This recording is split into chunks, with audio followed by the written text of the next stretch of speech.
ওহো, এটা কি চলছে আজকে? আজ এই সন্ধেবেলা সর্দি হয়েছে বলে গরম গরম পায়েস। যেমন মানে মিষ্টি আর দুধ, চাল, তিনটের রেশিও একদম পারফেক্ট। পায়েসে কি দিয়েছো? গরম মশলা।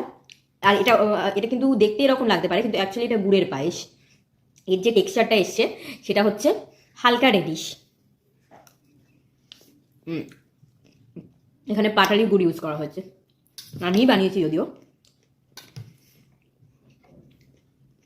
কিরম শিখিয়েছি বলো, সেটা তো বলতে হবে। ডে 1 থেকে ট্রেনিংটা ভালোই হচ্ছে। একবারও জিজ্ঞেস করলে না যে খাবে কি না। তোমার জন্য একবারই ফ্রিজে রাখা আছে ঠান্ডা পায়েস।